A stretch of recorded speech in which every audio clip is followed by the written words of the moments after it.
सहमति के लिए क्या क्या मामला है?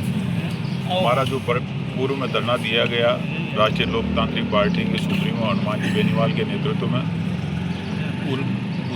उस समय कलेक्टर साहब और प्रशासन ने पूरी मांगें मानी थी और मांगें मान के 7 दिन में निस्तारण करने का बोला था, जिसमें सभी 6 मांगें थी और 6 मांगें हमारी जो 11 कमेटी के सदस्यों की जो टीम थी उस टीम के साथ बैठकर जो कमेंटमेंट हुआ उसमें एक भी शर्त उन्होंने पूरी नहीं की और जनता के साथ छलावा किया। हमें आशा ही नहीं पूर्ण विश्वास था नागौर जिले के कलेक्टर पर, लेकिन कलेक्टर साहब ने हमारे साथ जनता के साथ धोखा किया।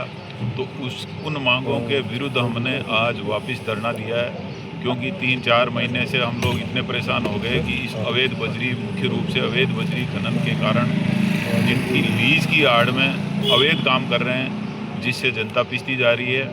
और उसका नुकसान ये हुआ कि हमने जनता का फ़ायदा करने के लिए ये धरना दिया था और प्रदर्शन किया था, लेकिन जनता के खिलाफ काम हो गया और जनता को जिस रेट में बजरी मिलनी चाहिए थी उससे 10 गुना ज़्यादा रेट में मिलके, और ये धरना उनके लिए वरदान की जगह श्राप साबित हो गया।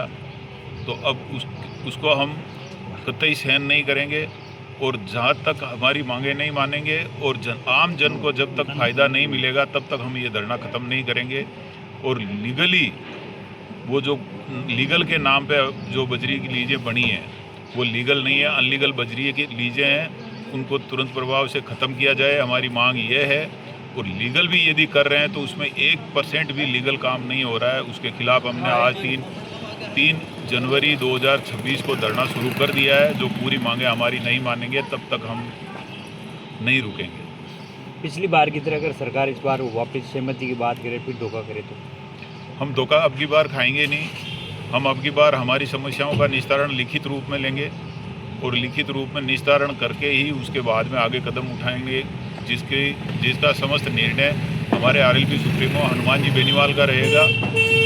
हमारी जनता की मांग रहेगी बेनीवाल साहब, हमारी जब तक समस्याओं का समाधान नहीं हो तब तक इस जगह को छोड़े नहीं। लेकिन यदि वो कह देते हैं कि भाई हमें यहाँ तक हमारी समस्याएं सोल्व हुई है और आगे से इसकी दिक्कत नहीं आएगी, तब हम इस धरने को समाप्त करेंगे, वरना धरना समाप्त नहीं करेंगे। मेरा नाम चेनाराम गोदारा, पंचायत समिति सदस्य बडाईली, पूर्व प्रधान रियामड़ी।